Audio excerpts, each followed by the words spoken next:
Ya, terima kasih ya. Saya mulai. Assalamualaikum warahmatullahi wabarakatuh. Selamat pagi semua peserta mata kuliah Manajemen dan Administrasi Sekolah. Pada kesempatan perkuliahan kali ini juga saya seperti biasa mengucapkan terima kasih kepada semua peserta, kepada semua untuk kita semua yang ada hadir di sini, karena kita dapat meluangkan waktu untuk ikut kegiatan perkuliahan ini. Dengan harapan perkuliahan kita dapat berjalan dengan baik, maksimal, dan mendapatkan hasil yang memuaskan. Seperti biasa, kita bagi menjadi 3 sisi, yaitu pengantar saya guna menyampaikan tujuan perkuliahan. Yang kedua, pelaksanaan diskusi yang nanti dipimpin oleh moderator yang ditunjuk oleh kelompok ataupun kelas ini. Dan yang terakhir, refleksi ya, dalam rangka memberikan penekanan terhadap berkenaan dengan umpan balik, masukan, tanggapan, pertanyaan. Kemudian tema kita adalah manajemen administrasi keuangan. Agar perkuliahan kita dapat berjalan dengan baik, maksimal, dan berkah, marilah kita berdoa menurut keyakinan kita masing-masing.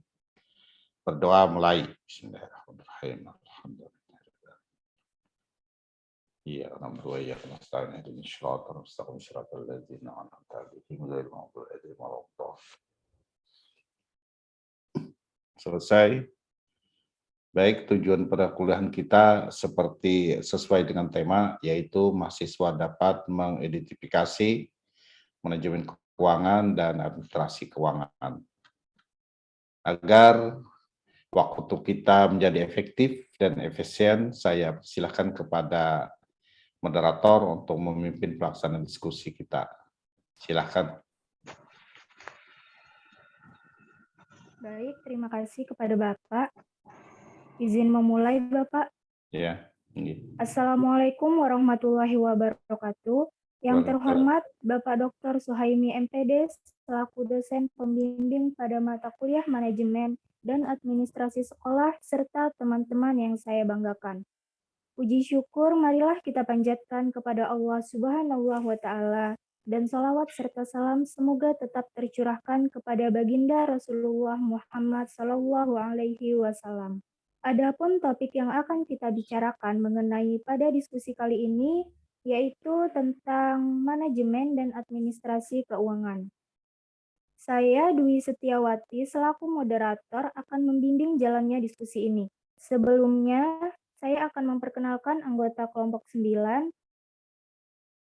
yaitu next slide operator. Yang pertama, saya sendiri Dwi Setiawati. Yang kedua, Fahri Fajrul Falah. Yang ketiga, Indira Danita. Yang keempat, M. Rizky. Dan yang terakhir, Wanda Aulia. Rangkaian acara yang akan kita lewati pada diskusi ini antara lain yang pertama pembukaan, yang kedua penyajian materi, yang ketiga sesi tanya jawab, yang keempat penutup, dan yang terakhir masukan dari dosen pembimbing. Acara yang pertama yaitu pembukaan. Marilah kita bersama-sama mengucapkan basmalah. Bismillahirrahmanirrahim. Kita memasuki acara selanjutnya yaitu penyajian materi. Materi yang pertama akan disampaikan oleh Indira Danita. Kepada Indira dipersilahkan. Ya, terima kasih moderator. Perkenalkan, nama saya Indira Danita. Di sini saya akan memaparkan mengenai pengertian administrasi dan manajemen keuangan sekolah.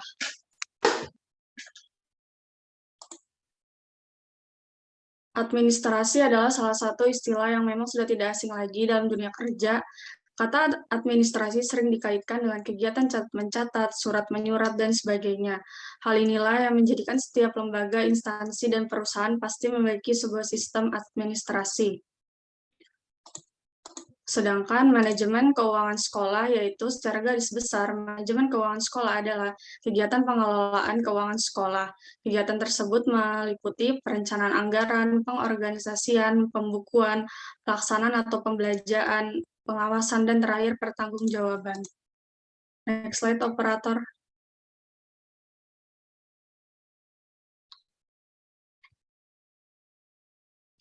Selanjutnya yaitu ruang lingkup dari administrasi keuangan sekolah. Ruang lingkup administrasi keuangan merupakan perpaduan antara administrasi dengan keuangan.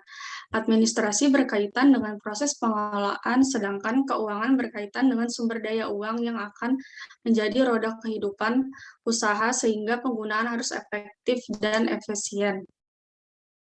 Dalam ilmu administrasi keuangan dijelaskan bahwa untuk dapat menggunakan uang secara efektif dan efisien, maka harus dilakukan 3 pola pengelolaan keuangan yang meliputi pembuatan anggaran belanja, melakukan pembukuan, pemeriksaan keuangan. Sedangkan administrasi keuangan tersendiri adalah proses pengelolaan keuangan yang melibatkan hampir semua kegiatan yang berkaitan dengan keuangan, mulai dari perencanaan, pelaksanaan, hingga pembuatan laporan keuangan sebagai proses akhir. Berikut yaitu fungsi-fungsi umum dari administrasi keuangan. Yang pertama yaitu fungsi investasi, meliputi pengelolaan dana dalam aktiva-aktiva yang akan digunakan untuk berusaha mencapai tujuan tertentu. Selanjutnya yaitu fungsi mencari dana. Fungsi mencari dana ini meliputi 2 hal, yaitu pencarian modal yang dibutuhkan untuk mendanai operasional perusahaan atau usaha-usaha yang dijalankan, memilih sumber dana yang tepat terhadap berbagai jenis kebutuhan. Selanjutnya yaitu fungsi pembelajaran, berkaitan dengan proses produksi maupun pendukung proses produksi, yang meliputi kegiatan tentang penggunaan dana, baik dana dari luar maupun dana milik sendiri, yang dipergunakan untuk memelanjai seluruh kegiatan. Selanjutnya yaitu fungsi pembagian laba. Artinya dana diusahakan dari dalam perusahaan itu sendiri agar laba yang diperoleh sepenuhnya milik perusahaan dan langsung dipergunakan untuk mengembangkan usaha. Tidak untuk dibagikan ke investor luar karena dana bersumber dari luar perusahaan. Ya, itu saja materi yang saya bisa sampaikan. Saya kembalikan kepada moderator. Terima kasih. Terima kasih kepada Indira. Materi selanjutnya akan disampaikan oleh Fahri Fajrul Falah. Kepada Fahri dipersilahkan. Baik, terima kasih kepada moderator. Di sini saya akan menjelaskan tentang sumber-sumber keuangan sekolah. Yang pertama ada dana dari pemerintah. Pemerintah mengucurkan dana untuk memenuhi kebutuhan anak sekolah semua jenjang pada setiap tahun ajaran. Dana tersebut diserahkan melalui anggaran rutin yang tercantum dalam daftar isi kegiatan atau DIK. Besarnya disesuaikan dengan jumlah siswa di sekolah yang dimaksud. Pemanfaatan dana tersebut harus tepat sebagaimana anggaran dan wajib dipertanggungjawabkan. Yang kemudian ada dana dari orang tua atau wali siswa. Ada beberapa jenis pendanaan yang menjadi kewajiban orang tua atau siswa atau wali siswa. Besarnya bervariasi tergantung kebijakan sekolah yang disepakati dalam rapat komite sekolah. Dana tersebut meliputi sumbangan pembiayaan pendidikan atau SPP yang dibayar setiap bulan sebagai dana kontribusi orang tua selama putra-putrinya belajar di sekolah yang dimaksud. Kemudian yang ketiga ada dana dari masyarakat.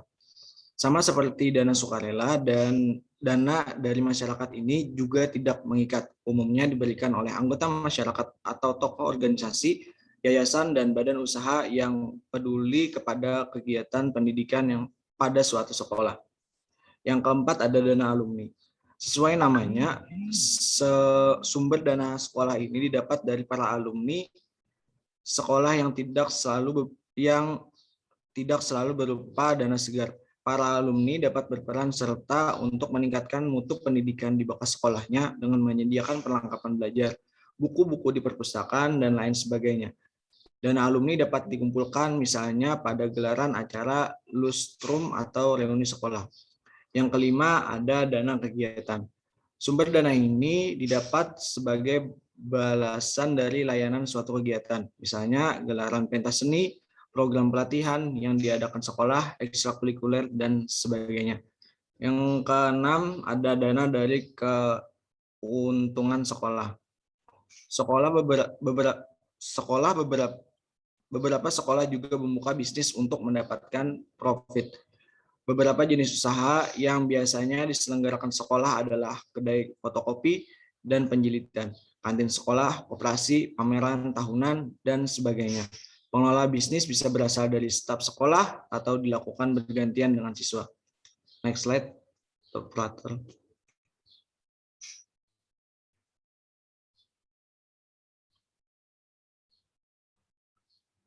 Dan yang selanjutnya ada tahapan-tahapan manajemen keuangan. Ada perencanaan pembiayaan. Pada tahapan perencanaan analisis kebutuhan pengembangan sekolah, kurun waktu tertentu menjadi fokus utama yang perlu diperhatikan. Perencanaan dibuat oleh kepala sekolah, guru, staf sekolah, dan pengurus komite sekolah. Undang-Undang Nomor 20 Tahun 2003 tentang Sistem Pendidikan Nasional Pasal 48 menyatakan bahwa pengelolaan dana pendidikan berdasarkan pada prinsip keadilan, efisiensi, transparansi, dan akuntabilitas publik. Di samping itu, prinsip efektivitas juga perlu mendapat penekanan. Hal yang perlu diperhatikan dalam perencanaan keuangan sekolah antara lain menganalisis dana yang sudah ada dan yang mungkin bisa diadakan dari berbagai sumber pendapatan serta dari berbagai kegiatan. Mungkin itu saja pemaparan materi dari saya. Salah hilap mohon maaf. Terima kasih. Saya kembalikan kepada moderator. Terima kasih kepada Fahri yang telah menyampaikan materinya. Materi selanjutnya akan disampaikan oleh Wanda Aulia. Kepada Wanda Aulia dipersilahkan. Baik, selanjutnya saya akan menjelaskan tentang pelaksanaan pembiayaan. Pelaksanaan kegiatan pembelajaran keuangan mengacu kepada perencanaan yang telah ditetapkan. Mekanisme yang ditempuh dalam pelaksanaan kegiatan harus benar, efektif, dan efisien. Oleh karena itu, penggunaan anggaran memperhatikan asas umum pengeluaran negara, yaitu pemanfaatan penggunaan uang negara minimal harus sama apabila uang tersebut dipergunakan langsung oleh masyarakat. Nah, asas ini tercermin dari prinsip yang dianut dalam pelaksanaan anggaran pendapatan belanja negara atau APBN, seperti prinsip efisien, pola hidup sederhana, dan sebagainya. Nah, jadi pelaksanaan pembiayaan secara garis besar dikelompokkan ke dalam dua kegiatan, yaitu yang pertama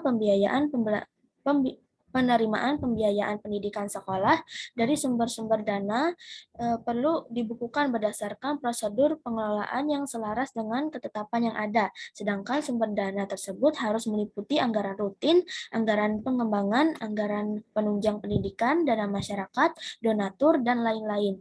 Nah, yang kedua ada pengeluaran, yakni dana yang sudah diperoleh dari berbagai sumber perlu digunakan secara efektif dan efisien. Artinya, pemerolehan dana dalam pengeluaran harus didasarkan pada kebutuhan yang telah disesuaikan dengan perencanaan pembiayaan pendidikan di sekolah. Nah, secara teknis, pelaksanaan pengeluaran anggaran di sekolah disesuaikan dengan sumbernya, yaitu dana rutin, BOS, komite sekolah, dan lain sebagainya. Di tahun 2007, pengelolaan keuangan dikenal dengan sebutan dana isian pelaksanaan anggaran atau DIPA. Nah, DIPA ini meliputi administrasi umum, penerimaan dari pajak, alokasi dari pemerintah yang bersumber dari APBN, dan penerimaan negara, bukuan pajak atau PNBP yang bersumber dari dana masyarakat. Sumber dana DIPA ini digunakan untuk yang pertama anggaran pegawai, yang kedua belanja barang, yang ketiga belanja modal, yang keempat belanja bantuan sosial yang itu berupa beasiswa. Nah, jadi pengeluaran anggaran tersebut dilaksanakan dengan memperhatikan jenis mata anggaran keluaran atau MAK, seperti belanja pegawai, belanja barang, belanja modal, dan belanja sosial. Mungkin itu saja yang bisa saya sampaikan. Saya kembalikan kepada moderator. Terima kasih. Terima kasih kembali kepada Wanda Aulia yang sudah menyampaikan materinya. Materi selanjutnya saya sendiri yang akan menyampaikannya, yaitu next slide, operator.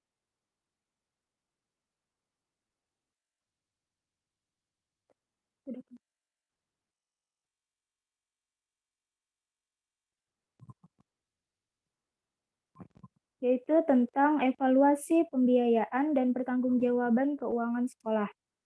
Evaluasi dan pertanggungjawaban terhadap apa yang telah dicapai harus dilakukan sesuai dengan tujuan yang telah ditetapkan kepada pihak-pihak yang berkepentingan seperti pemerintah, masyarakat, dan juga wali murid. Pertanggungjawaban merupakan pembuktian dan penentuan bahwa apa yang sesuai dengan yang dilaksanakan, sedangkan yang dilaksanakan sesuai dengan tugas. Proses ini menyangkut penerimaan, penyimpanan, dan pembayaran dana kepada pihak-pihak yang berhak. Oleh karenanya, kepala sekolah sebagai pemimpin lembaga wajib mengetahui dengan jelas berapa pengeluaran dan pendapatan yang diterima sekolah dalam kurun waktu tertentu. Bahkan yang paling penting adalah pelaksanaan manajemen keuangan harus dipantau guna menempatkan anggaran pada sasaran yang tepat. Pada tataran ini, Baharudin dan Mohmatin mengatakan bahwa evaluation involves merupakan proses evaluasi terhadap pencapaian sasaran. Mungkin itu saja materi yang dapat saya sampaikan. Berikutnya, materi yang selanjutnya akan disampaikan oleh M. Rizky. Kepada Rizky dipersilahkan.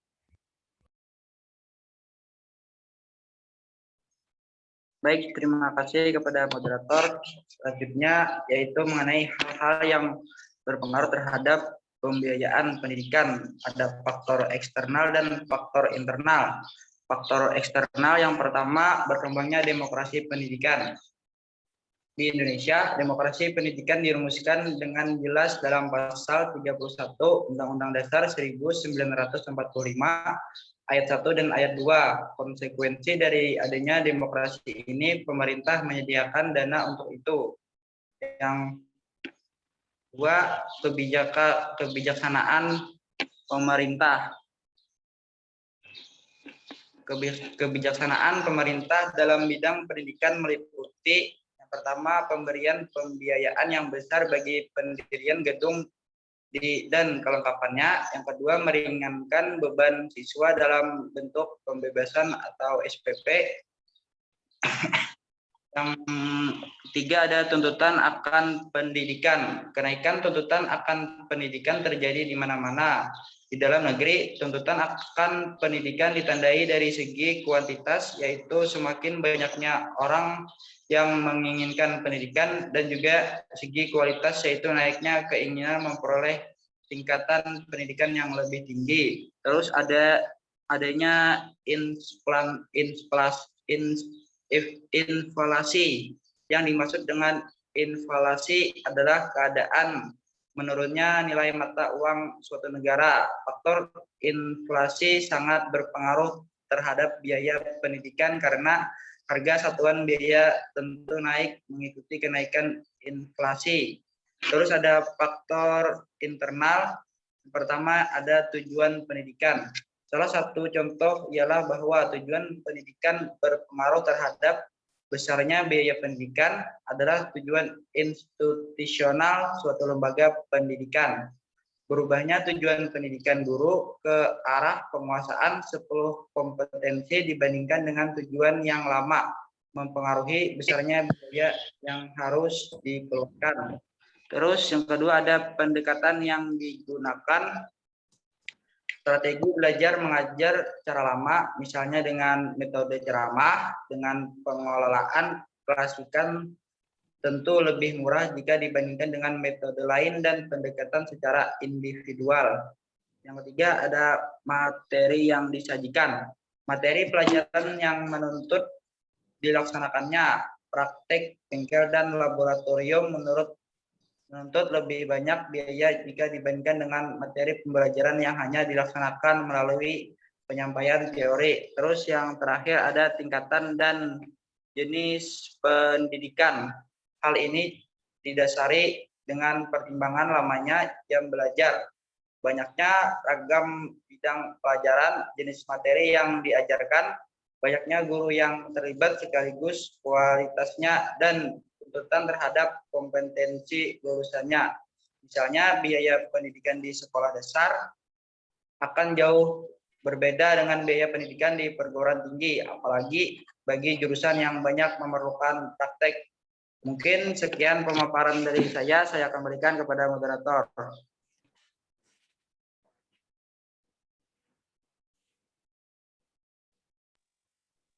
Terima kasih kepada Rizky yang sudah menyampaikan materinya. Selanjutnya kita akan memasuki sesi tanya jawab. Di sini sudah ada beberapa pertanyaan dari teman-teman dan saya akan membacakan pertanyaannya satu persatu terlebih dahulu.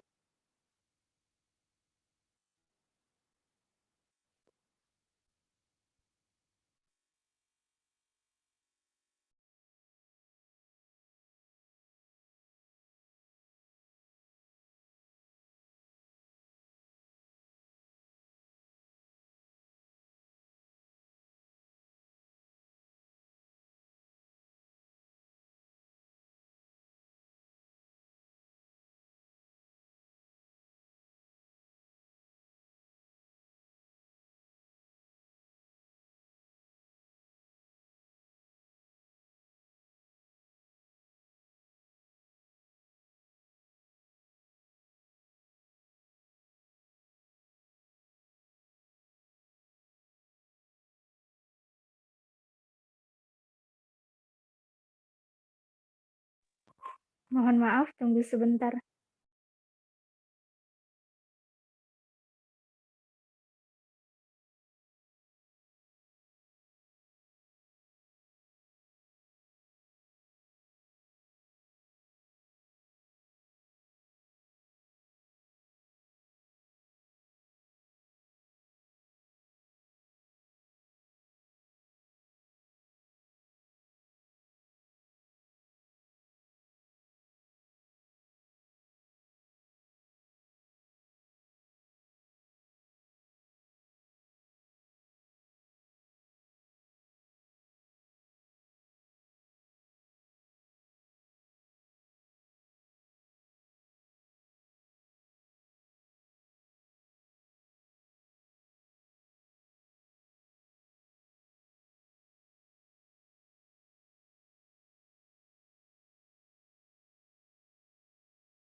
Baik, saya lanjutkan. Di sini sudah ada beberapa pertanyaan dari teman-teman dan saya akan membacakan pertanyaannya satu persatu terlebih dahulu. Pertanyaan pertama dari Anissa Nahdia, mengapa transparansi penting dalam tahap-tahap manajemen keuangan sekolah? Kepada Anissa Nahdia, apakah benar pertanyaannya seperti itu? Mohon konfirmasinya. Iya, benar, moderator. Sekali lagi kepada Anissa Nahdia. Iya, benar, moderator. Pertanyaannya seperti itu.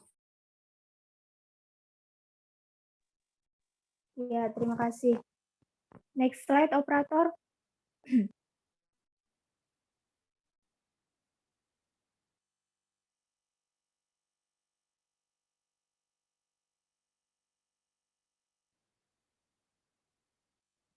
Pertanyaan berikutnya dari Anissa Hasanah.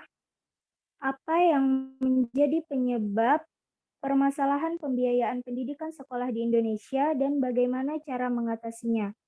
Kepada Anissa Hasanah, apakah benar pertanyaannya seperti itu? Mohon. Iya, benar, moderator.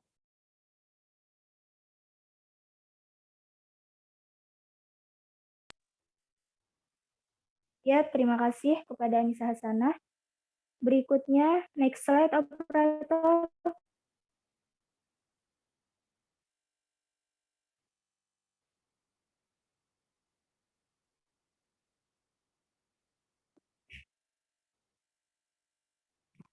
Pertanyaan berikutnya dari Nurmaida, yang pertanyaannya, sebutkan apa saja masalah-masalah dalam administrasi keuangan. Kepada Nurmaida, apakah benar pertanyaannya seperti itu? Mohon konfirmasinya. Iya, moderator, pertanyaannya seperti itu. Baik, terima kasih. Next slide.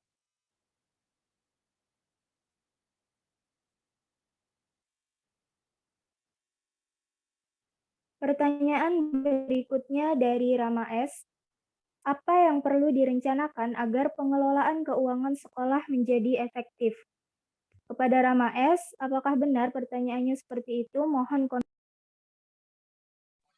Ya, benar moderator. Baik, terima kasih. Pertanyaan terakhir dari Husnatul Muniroh. Yang pertanyaannya seperti apa sih prinsip efisiensi itu? Kepada Husnatul Muniroh, apakah benar pertanyaannya seperti itu? Mohon konfirmasinya. Betul sekali, moderator. Betul sekali. Baik, terima kasih. Selanjutnya kepada kelompok penyaji, apakah sudah ada pertanyaan yang bisa dijawab? Izin menjawab pertanyaan Anissa Nadia, moderator. Dipersilahkan kepada Indira. Pertanyaan Anissa Nadia yaitu mengapa transparansi penting dalam tahap manajemen keuangan sekolah? Transparansi itu penting karena di dalam lembaga pendidikan, bidang manajemen keuangan yang transparan berarti adanya keterbukaan dalam sumber keuangan dan jumlahnya, rincian penggunaan, dan pertanggungjawabannya yang harus jelas adanya. Transparansi keuangan sangat diperlukan dalam rangka meningkatkan dorongan atau dukungan dari orang tua, masyarakat, serta pemerintah dalam penyelenggaraan seluruh program pendidikan di sekolah. Dengan transparansi tersebut, pihak pemerintah, orang tua, masyarakat umum, sebagai donatur akan semakin percaya dan berkemungkinan besar akan berkelanjutan dalam membantu terkait pendanaan sekolah yang berkaitan. Sebaiknya juga informasi terkait keuangan yang bebas diketahui pihak terkait bahwa warga sekolah maupun orang tua bisa ditempel di papan informasi yang disediakan, sehingga mereka akan mudah untuk mengetahuinya, misalnya di ruang guru ataupun di depan tata usaha, sehingga siapa saja yang membutuhkan informasi tersebut dapat mendapatkannya secara mudah. Itu saja jawaban yang bisa saya sampaikan. Saya kembalikan kepada moderator. Terima kasih.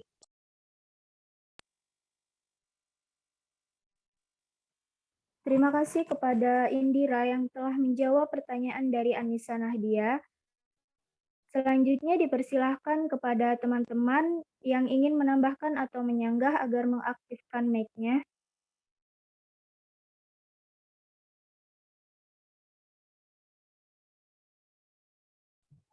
Izin menambahkan moderator.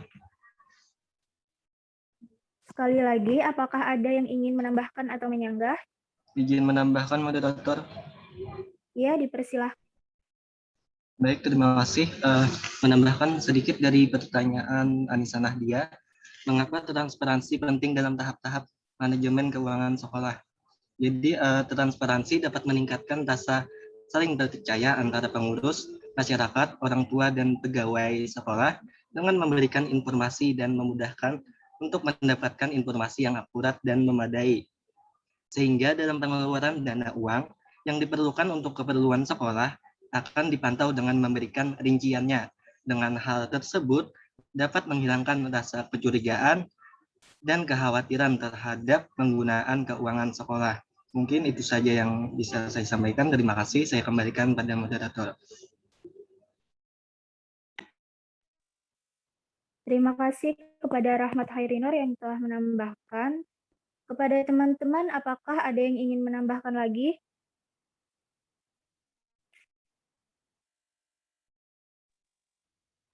Baik, mungkin dicukupkan saja ya. Saya kembalikan kepada penanya, yaitu Anissa Nahdia. Apakah jawaban dari kelompok penyaji beserta tambahan dari teman-teman tadi sudah dapat dipahami? Baik, jawaban beserta tambahannya sudah dapat dipahami dan dimengerti. Terima kasih.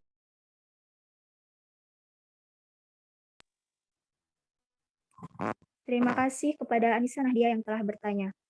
Kepada kelompok penyaji, apakah sudah ada lagi pertanyaan yang bisa dijawab?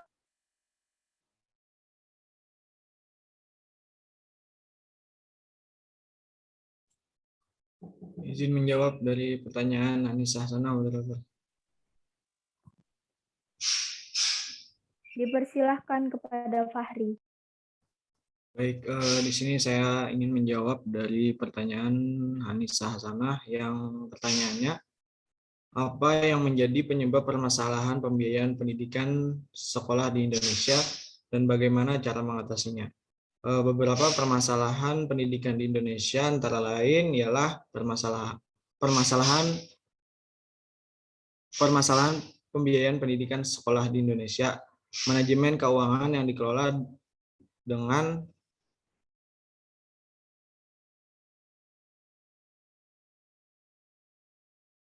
Yang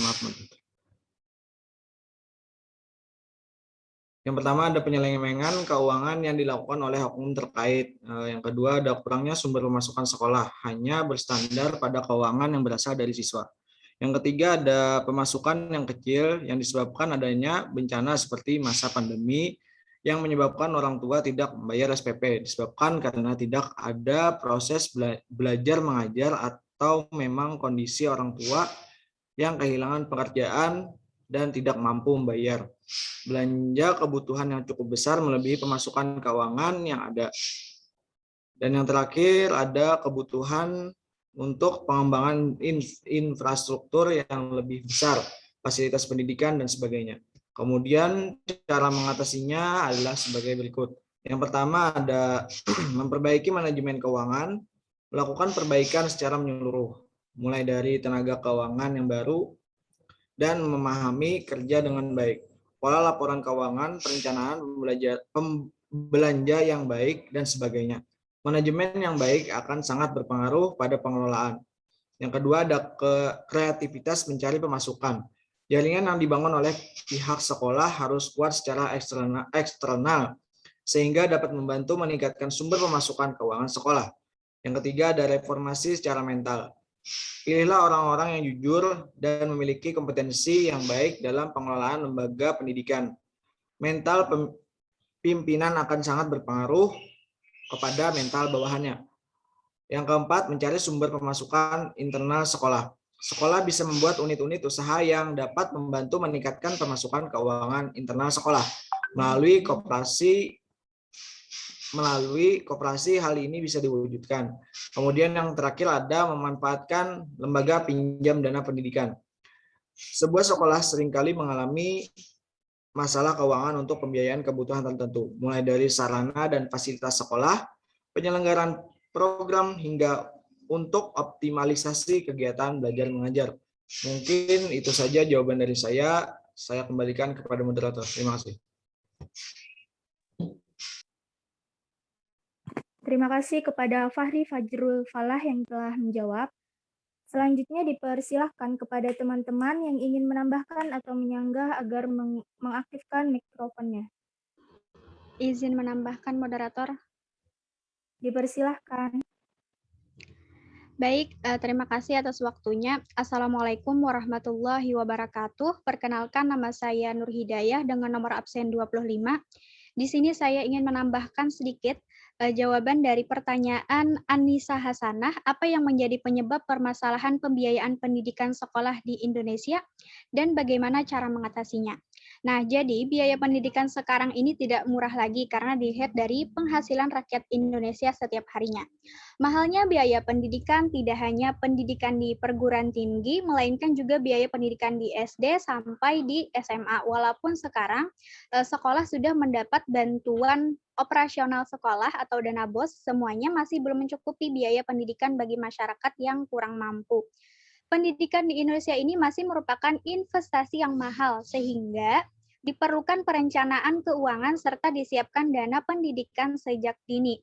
Masalah mahalnya biaya pendidikan di Indonesia sudah menjadi rahasia umum. Sebenarnya harga pendidikan di Indonesia ini relatif lebih rendah jika kita bandingkan dengan negara lain yang tidak mengambil sistem free cost education. Namun, mengapa kita menganggap pendidikan di Indonesia ini cukup mahal? Hal itu tidak saya kemukakan di sini jika penghasilan rakyat Indonesia cukup tinggi dan sepadan untuk biaya pendidikan. Jika kita bicara tentang biaya pendidikan, kita tidak hanya berbicara tentang biaya sekolah, training, kursus, atau lembaga pendidikan formal atau informal lainnya, Namun kita juga berbicara tentang properti pendudukan seperti buku dan juga tentang biaya transportasi yang ditempuh untuk dapat sampai ke sekolah yang kita pilih. Di SD negeri memang benar jika sudah diberlakukan pembebasan biaya pengajaran. Namun peserta didik tidak hanya itu saja, kebutuhan lainnya adalah buku teks pengajaran, alat tulis, seragam, dan lain sebagainya. Hal itu diwajibkan oleh pendidik yang bersangkutan. Yang mewujudkan lagi ada pendidik yang mewajibkan les kepada peserta didiknya yang tentu dengan bayaran untuk pendidik tersebut. Jadi bagaimana sih cara mengatasi mahalnya biaya pendidikan di Indonesia ini?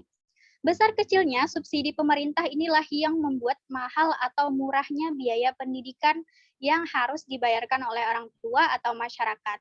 Kalau kita ingin biaya pendidikan tidak mahal, maka subsidi pemerintah harus besar. Usaha untuk menjadikan pendidikan tidak mahal untuk dikonsumsi orang tua dan masyarakat sebenarnya sudah dilaksanakan pemerintah, baik dengan meningkatkan subsidi maupun membangkitkan partisipasi masyarakat.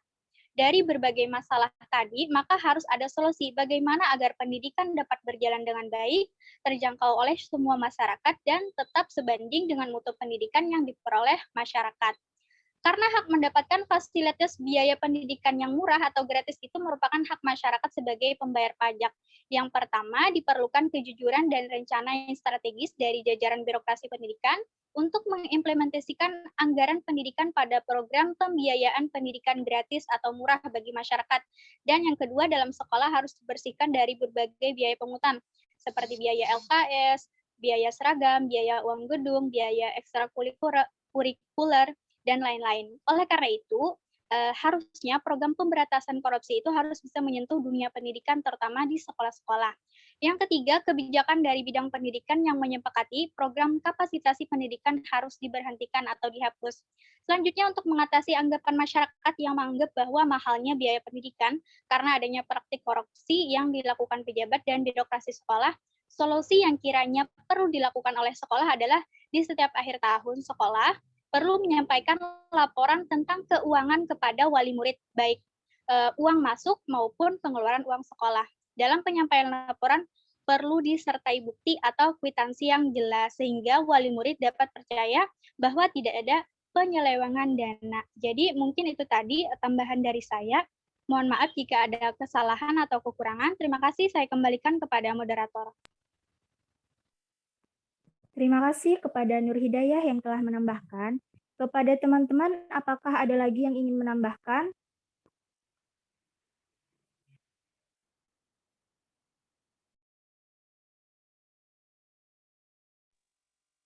Ya, mungkin dicukupkan saja ya. Saya kembalikan kepada penanya. Anissa Hasanah, apakah jawaban dari kelompok penyaji beserta tambahan dari Nur Hidayah tadi dapat dipahami?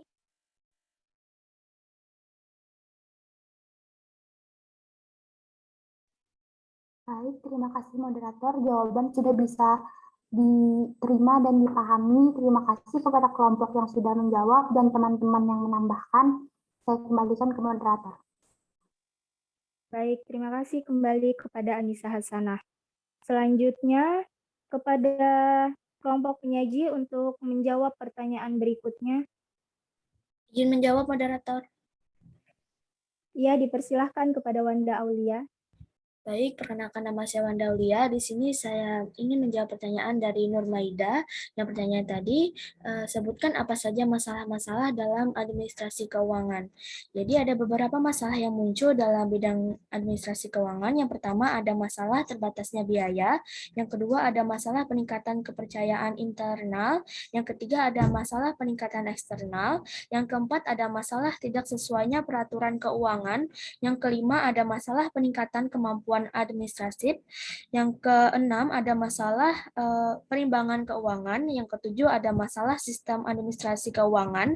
Yang kedelapan ada masalah kekurang sadaran petugas atau pengelola keuangan. Yang kesembilan ada masalah sistem pelaporan yang kurang valid. Mungkin itu saja yang bisa saya sampaikan. Saya kembalikan kepada moderator. Terima kasih. Terima kasih kembali kepada Wanda Aulia yang telah menjawab. Kepada teman-teman dipersilahkan jika ada yang ingin menambahkan atau menyanggah agar mengaktifkan mikrofonnya.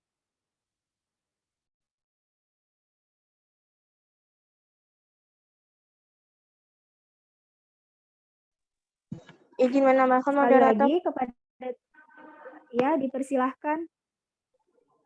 Assalamualaikum warahmatullahi wabarakatuh. Mohon maaf Bapak kalau saya mematikan kamera karena saya lagi di rumah sakit mau berobat mata. Di sini saya mau menambahkan pertanyaan dari Nur Maida, yaitu sebutkan apa saja masalah-masalah dalam administrasi keuangan. Yang pertama, manajemen keuangan yang tidak dikelola dengan baik. Yang kedua, adanya penyelewengan keuangan yang dilakukan oleh oknum terkait.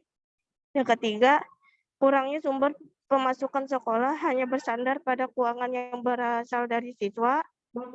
Yang keempat, pemasukan yang kecil yang disebabkan adanya bencana seperti masa pandemi yang menyebabkan orang tua tidak membayar SPP, disebabkan karena tidak ada proses belajar mengajar dan atau memang kondisi orang tua yang kehilangan pekerjaan dan tidak mampu membayar. Yang kelima, belanja kebutuhan yang cukup besar melebihi pemasukan keuangan yang ada. Yang keenam, kebutuhan untuk pengembangan infrastruktur yang lebih besar, fasilitas pendidikan, dan sebagainya. Sekian, itu saja yang saya sampaikan. Terima kasih. Terima kasih kembali kepada Stevi yang telah menambahkan. Kepada teman-teman, apakah ada lagi yang ingin menambahkan atau menyanggah?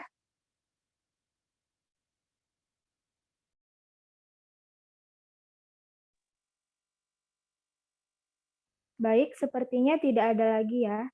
Saya kembalikan lagi kepada penanya Nur Maida. Apakah jawaban beserta tambahan dari teman-teman tadi dapat dipahami? Baik, tambahan dan jawaban dari teman-teman sudah dapat dipahami dan dimengerti. Terima kasih. Saya kembalikan kepada moderator. Terima kasih.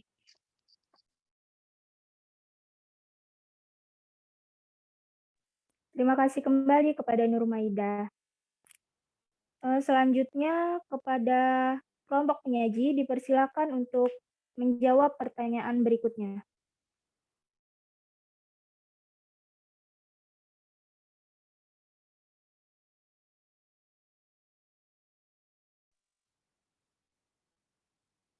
Baik, di sini saya sendiri yang akan menjawab pertanyaan dari Rama S. Yang pertanyaannya yaitu, apa yang perlu direncanakan agar pengelolaan keuangan sekolah menjadi efektif? Jadi pengelolaan akan dianggap, pengelolaan akan dianggap efektif apabila merujuk pada rencana anggaran pendapatan dan belanja sekolah atau RAPBS untuk 1 tahun pelajaran. Para kepala sekolah bersama semua pemegang peran di sekolah pada umumnya menempuh langkah-langkah yaitu sebagai berikut. Yang pertama, merancang suatu program sekolah yang ideal untuk mencapai tujuan yang diinginkan pada tahun pelajaran yang bersangkutan. Yang kedua, melakukan inventarisasi semua kegiatan dan menghitung perkiraan kebutuhan dana penunjang. Yang ketiga, melakukan peninjauan ulang atas program awal berdasarkan kemungkinan tersedianya dana pendukung yang dapat dihimpun. Yang keempat, menetapkan prioritas kegiatan yang akan dilaksanakan pada tahun pelajaran yang bersangkutan.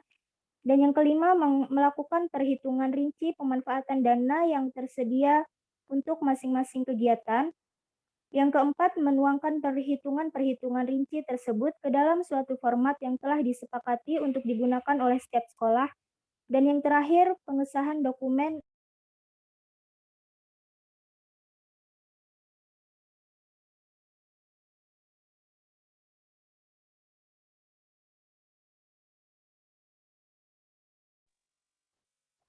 Mohon maaf, saya tadi terkeluar. Saya lanjutkan. Yang keenam, menuangkan perhitungan-perhitungan rinci tersebut ke dalam suatu format yang telah disepakati untuk digunakan oleh setiap sekolah. Dan yang terakhir, pengesahan dokumen RAPBS oleh instansi yang berwenang. Mungkin itu saja jawaban yang dapat saya sampaikan. Kepada teman-teman, apakah ada yang ingin menambahkan atau menyanggah? Dipersilahkan. Izin menambahkan moderator. Dipersilahkan. Baik, terima kasih sebelumnya. Assalamualaikum warahmatullahi wabarakatuh. Perkenalkan, nama saya Nadia Putri dengan nomor absen 24. Di sini saya hanya ingin menambahkan sedikit terkait pertanyaan dari Rama S, yaitu apa yang perlu direncanakan agar pengelolaan keuangan sekolah menjadi efektif. Nah, seperti yang sudah dijelaskan tadi, yang pertama kita harus menyusun RAPBS, kemudian yang kedua ada pengadaan dana pengalokasian anggaran. Nah, setelah RAPBS ini selesai dibahas dan sudah disepakati, selanjutnya ditetapkan menjadi APBS atau saat ini lebih dikenal dengan istilah RKAS. Nah, kemudian dijadikan patokan untuk pelaksanaan segala program sekolah. Kemudian baru yang ketiga, melakukan pelaksanaan anggaran sekolah. Nah, pada tahap ini seluruh rencana mulai direalisasikan supaya pelaksanaan anggaran keuangan ini berjalan dengan baik.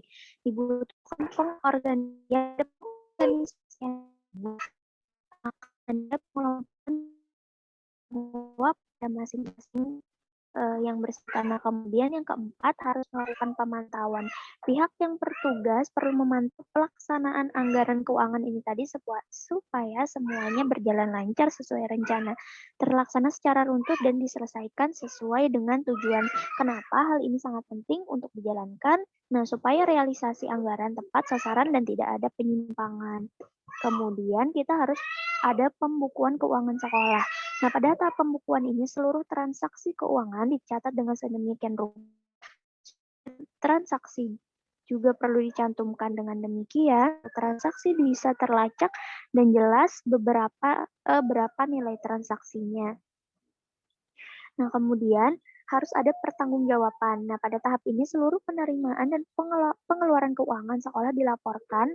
Menggunakan laporan tersebut, pihak sekolah akan mempertanggungjawabkan bagaimana realisasi anggaran kepada sumber dana.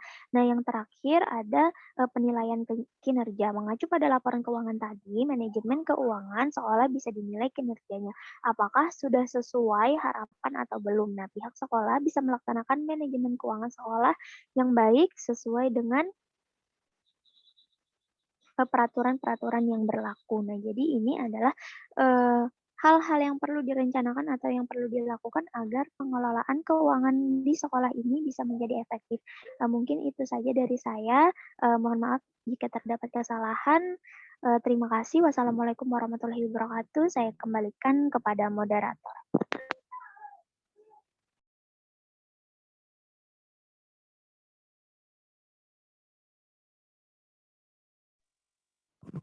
Baik, terima kasih kepada Nadia Putri yang telah menambahkan.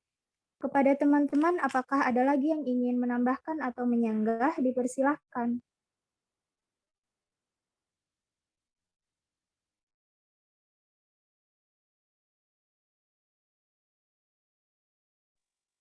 Baik, sepertinya tidak ada lagi. Kalau begitu, saya kembalikan kepada penanya. Rama S, apakah jawaban beserta tambahan dari teman-teman tadi sudah dapat dipahami? Ya, moderator sudah dapat dipahami dan terima kasih yang sudah menjawab dan menambahkan. Saya kembalikan kepada moderator.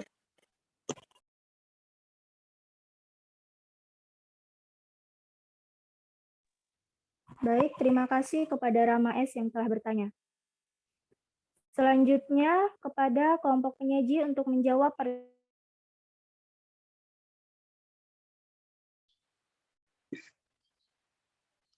Baik, untuk pertanyaan dari Husnatul Menyerah akan dijawab oleh saya.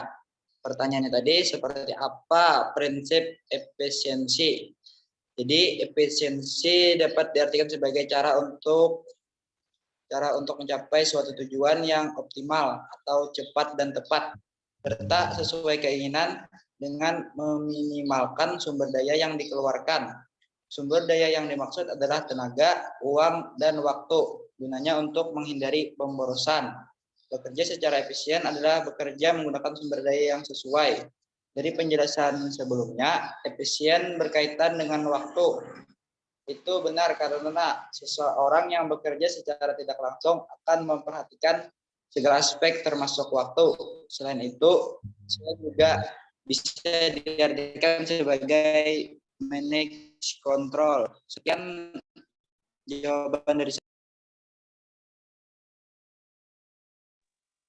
Terima kasih kepada Rizky yang telah menjawab pertanyaan. Kepada teman-teman, apakah ada yang ingin menambahkan atau menyanggah? Dipersilahkan untuk mengaktifkan mikrofonnya.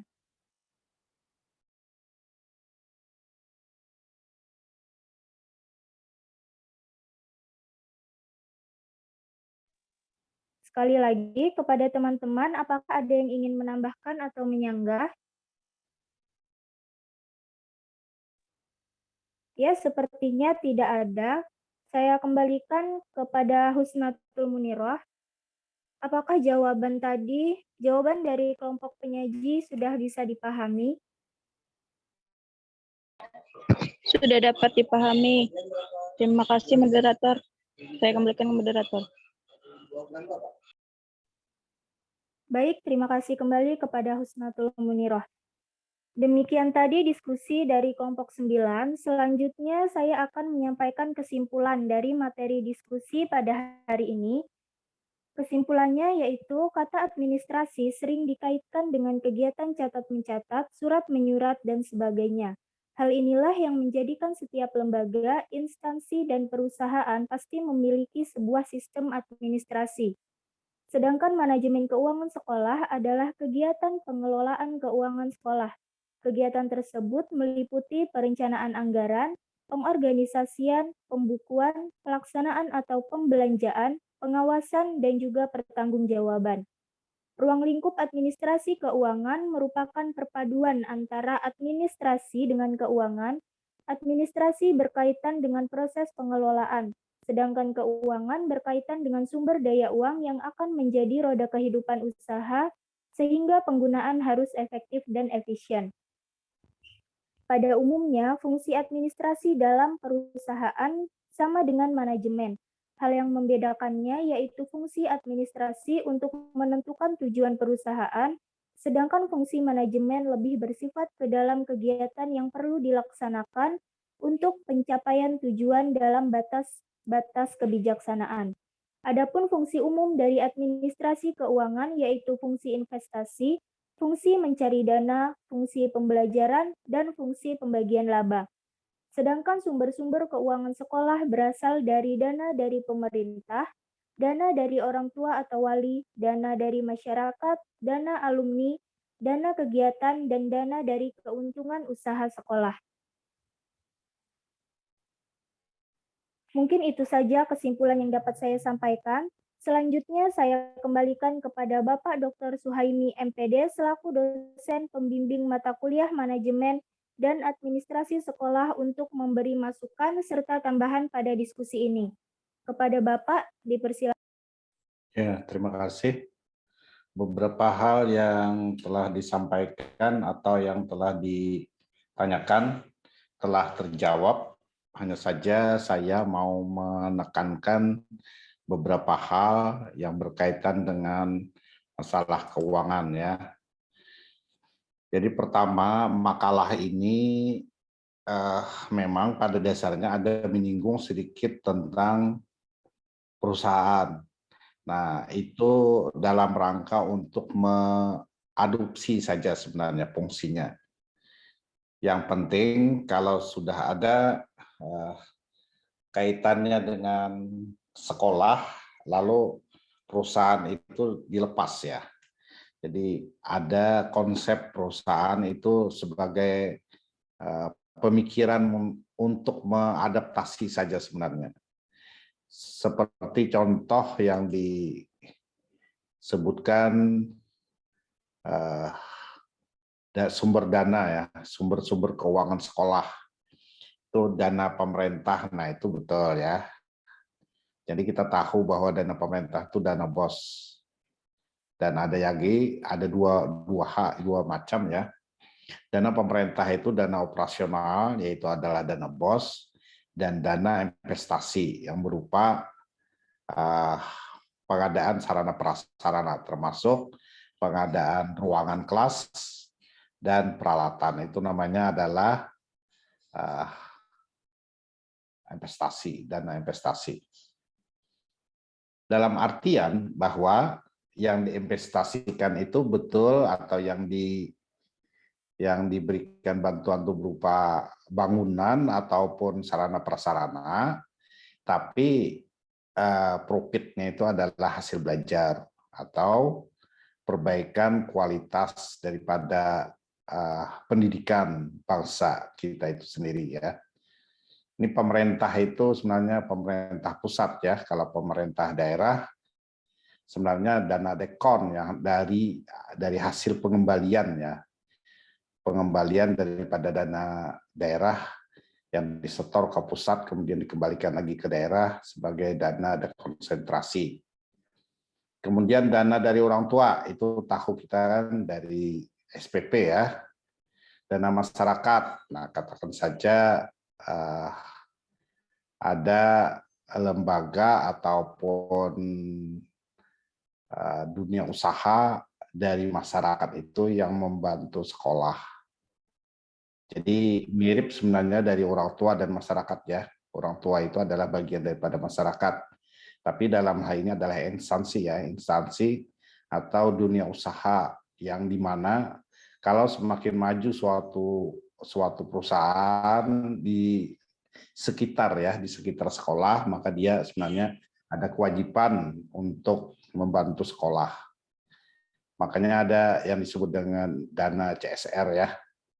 Kemudian dana alumni, nah itu kita paham.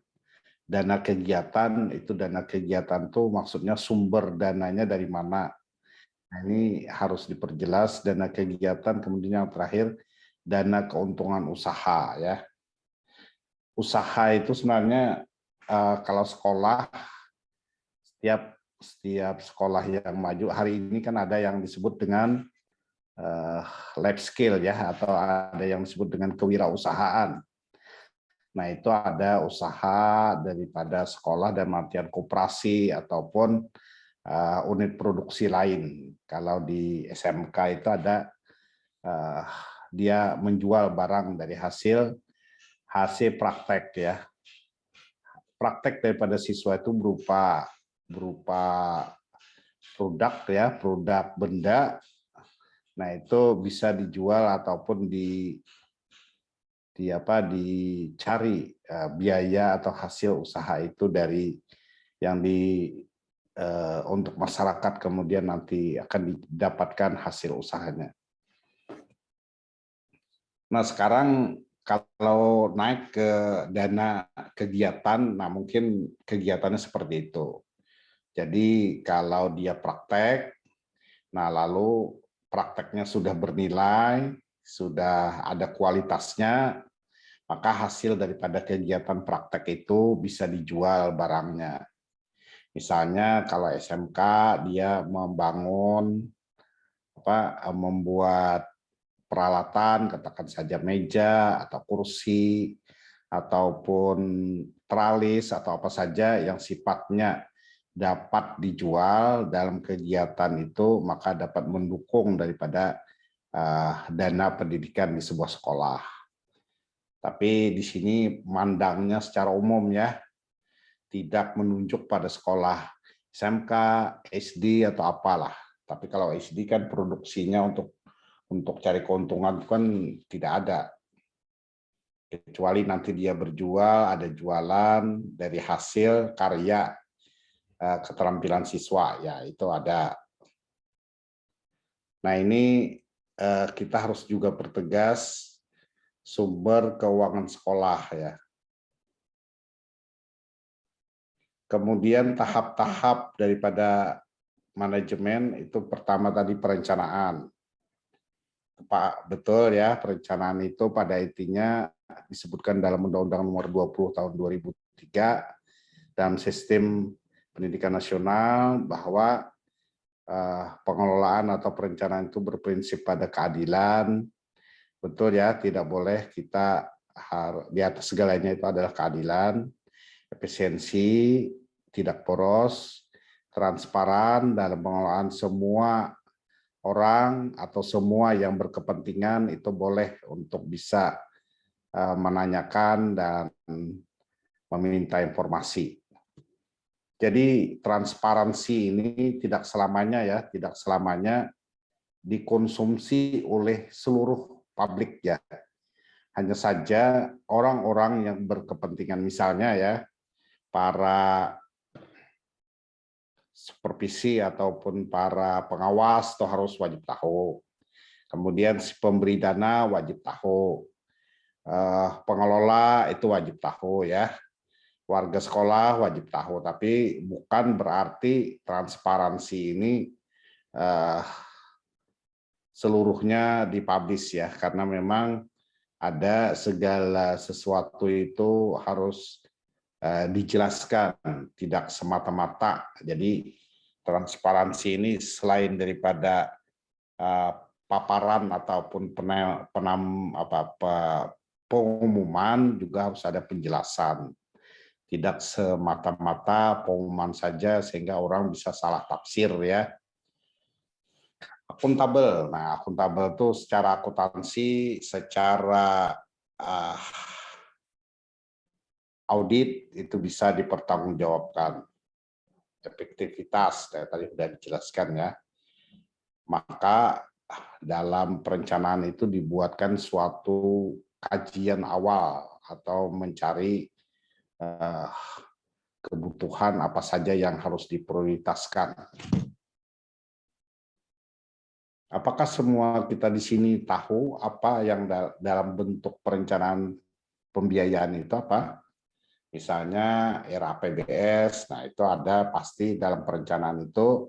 RAPBS itu kan rencana belanja sekolah yang berlaku dalam 1 tahun, itu harus dibuat, harus diupdate oleh sekolah.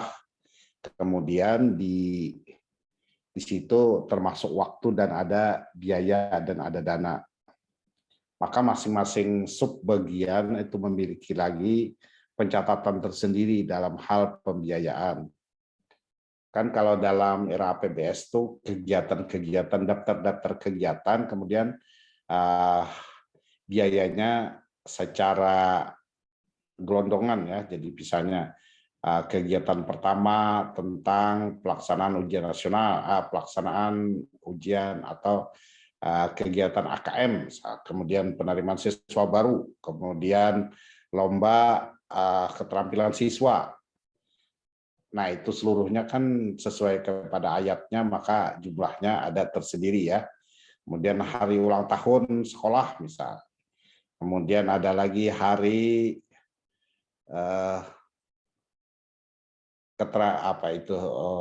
publikasi daripada kreativitas siswa, nah bisa juga seperti itu. Nah, oleh karenanya misalnya ada lagi hari besar-besar agama, nah boleh di situ ada biaya, tapi total ya, total di RAPBS itu secara total dan diusahakan rinci ya. Tidak, tapi kalau belanjanya secara satu persatu kebutuhannya, maka dibuat lagi pembukuan tersendiri di kepanitiaan tersebut ya. Mungkin mudah saja dipahami itu ya. Kemudian pelaksanaan, pelaksanaan pembiayaan itu yang penting ada pembukuan. Jadi apapun yang diterima, apa yang diterima dan ada yang dikeluarkan dibukukan. Di situ harus ada keseimbangan ya, kita paham semua bahwa ada penerimaan dan ada pengeluaran. Tidak boleh nanti di akhirnya kita tidak memahami kenapa sampai tidak ketemu antara pengeluaran dan penerimaan, antara penerimaan dan pengeluaran. Nah, ini masalahnya yang sering terjadi di sekolah-sekolah. Kita susah untuk membuat realisasi. Sehingga pengeluaran itu ada selisih dari penerimaan. Apakah pengeluaran itu selisihnya banyak atau sedikit, tetap saja disebut selisih ya, sehingga harus hati-hati. Jadi intinya dalam pelaksanaan pembiayaan, dalam pelaksanaan keuangan ini, pertama dana masuk itu harus betul-betul dicermati agar dapat dilakukan pembagian atau pengelolaan yang sesuai dengan pos-posnya ya. Karena kita tahu semua kalau di sekolah itu bukan berarti kita mencari keuntungan ya. Tapi keuntungan itu tetap saja dijadikan bahan pemikiran karena seberapa besar biaya yang dikeluarkan harus sesuai dengan keuntungannya itu apa? Manfaatnya ya, manfaatnya bagi sekolah itu, bagi keberhasilan pendidikan. Jadi kebermanfaatan itu pada dasarnya adalah hasil ya, ataupun laba daripada kegiatan. Kemudian pengeluarannya harus dibuat secara efisien dan efektif. Tadi sudah dijelaskan seperti itu. Apa arti daripada efisien dan apa arti daripada efektif. Efisien itu terhadap tidak boros terhadap sumber daya ya. Kalau efisien itu efektif itu mencapai tujuan, itu sesuatu cara untuk mencapai tujuan agar tujuannya dapat berhasil ya. Kemudian kalau efisien, nah tidak boros.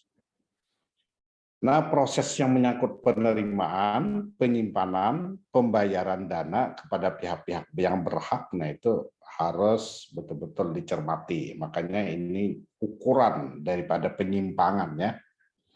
Jadi ukuran daripada keberhasilan sekaligus ukuran daripada penyimpangan. Orang bisa menyebutkan bahwa penerimaan dan pengeluaran itu dapat seimbang. Nah, kemudian ada saldo, kemudian ada pelunasannya. Pelunasan daripada transaksi keuangan. Harus betul-betul jangan sampai dijadikan hutang ya dari kegiatan, padahal anggarannya sudah ada, yang dimana kita tak paham hutang daripada kegiatan itu kadang-kala terjadi karena kita kurang tepat dalam membuat perencanaan. Perencanaan betul-betul dijadikan pedoman, jangan sampai nanti belanjanya tidak terkontrol. Kalau terkontrol maka pasti akan klop ya, dan tidak ada menyisakan hutang. Kemudian ada faktor eksternal dan internal, berkembangnya ke demokrasi pendidikan. Sekarang pembiayaan pendidikan itu sangat terpengaruh pada proses demokrasi pendidikan. Kenapa demikian? Karena memang demokrasi pendidikan itu istilahnya pertama kita diberi kesempatan untuk berbuat atau berbicara sesuai dengan potensi yang ada. Jadi kita menghormati pendapat kawan atau pada dasarnya kita toleransi ya, sehingga ada hak dan kewajiban. Oleh karenanya demokrasi pendidikan itu penerapannya banyak sifatnya kepada keadilan ya, dan penghormatan, pemerataan kepada pendidikan. Jadi pemerataan kesempatan, pemerataan kualitas, pemerataan pembiayaan yang dari pusat ke daerah, dari daerah yang dulu ya, yang jadi perdebatan itu adalah seperti sekolah yang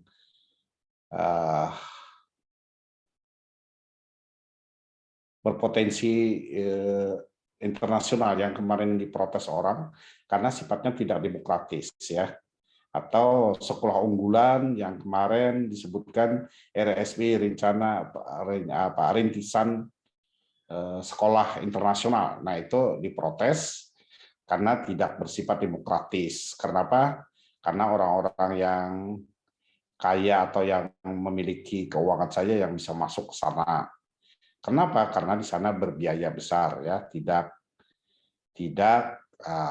bisa dimasuki oleh orang-orang yang tidak memiliki kemampuan keuangan maksud saya. Oleh karenanya, lalu di bawahnya ada kebijakan pemerintah dalam rangka untuk pemerataan dan menjunjung demokrasi pendidikan tadi. Nah, sekarang adanya inflasi. Nah, ini kita paham ya, kalau suatu perencanaan dan pendanaan sudah dianggarkan, tiba-tiba ya, tiba-tiba dalam perjalanan terjadi inflasi. Inflasi itu peningkatan harga yang tadinya ditaksir katakan 10.000 lalu bergeser menjadi 12.000, maka 2.000-nya dikali satuan yang telah kita gunakan barangnya, maka itu akan menjadi selisih. Nah, ini adalah faktor yang betul-betul dijadikan catatan bahwa inflasi itu kadangkala kalau perencanaannya itu berkisar lebih daripada 1 tahun, maka biasanya ada dana inflasi itu dihitung 10%. Jadi dibuat 10% dari dana yang ada, sehingga harga inflasi itu bisa teratasi. Kemudian pendekatan materi yang disajikan dan tingkatan dan jenis pendidikan, nah ini faktor daripada internal. Jadi ada tujuan pendidikan yang telah ditetapkan, yang telah dicapai, maksudnya tujuan daripada sekolah itu di mana yang masing-masing sekolah itu memiliki prioritas yang berbeda. Walaupun temanya sama, tapi kualitas dan biayanya pasti berbeda. Karena apa? Karena tadi berkaitan dengan jumlah siswa dan kebutuhan yang diperlukan. Itu jadi penyebabnya, sehingga tiap sekolah itu tentu saja dalam kegiatan yang sama akan berbeda anggaran yang dibutuhkan. Makanya disebut dengan faktor internal. Kemudian tingkatan dan jenis ya. Betul saja kalau tingkat sekolah dasar, tingkat sekolah menengah, dan tingkat perguruan tinggi itu akan berbeda tingkatan faktor besarnya, baik besarnya ataupun kualitasnya ya. Misalnya anak SD itu keperluannya cuman tidak jauh daripada tempat sekolahnya kan.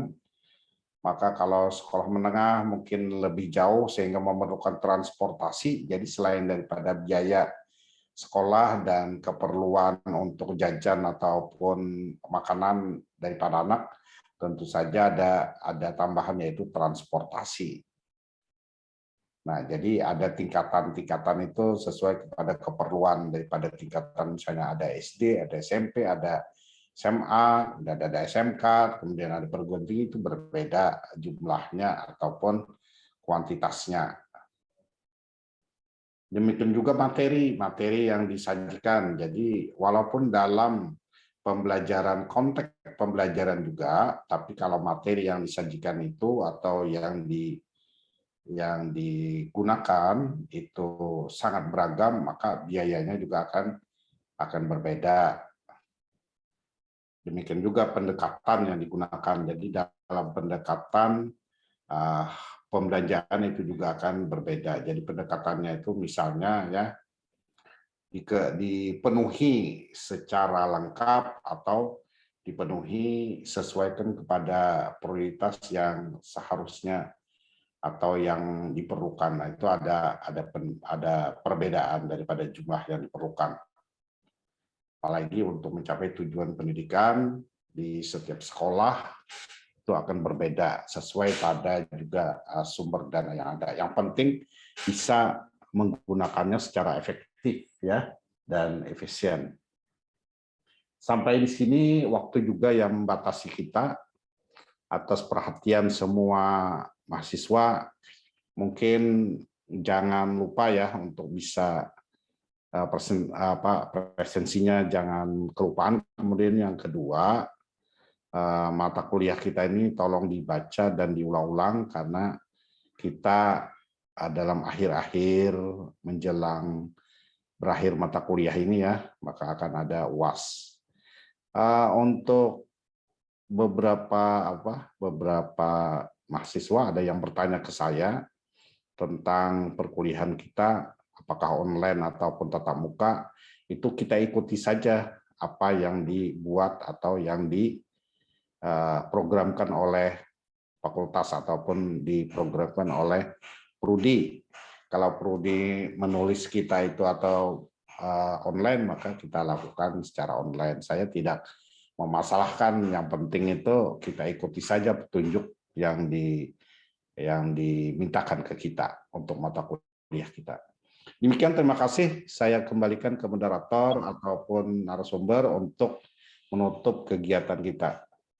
Akhir kata saya mohon maaf atas kekurangannya.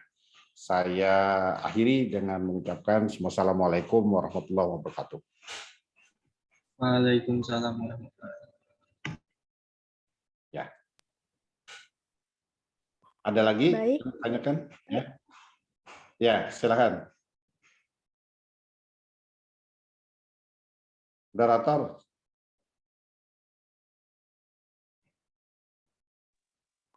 Baik, terima kasih kepada Bapak. Demikianlah presentasi kelompok 9 pada hari ini. Saya mohon maaf yang sebesar-besarnya apabila di dalam penyampaian tadi mungkin ada kesalahan kata atau beberapa pernyataan yang menyinggung. Saya ini hanya manusia biasa yang tidak luput dari kesalahan. Saya akhiri. Wassalamualaikum warahmatullahi wabarakatuh.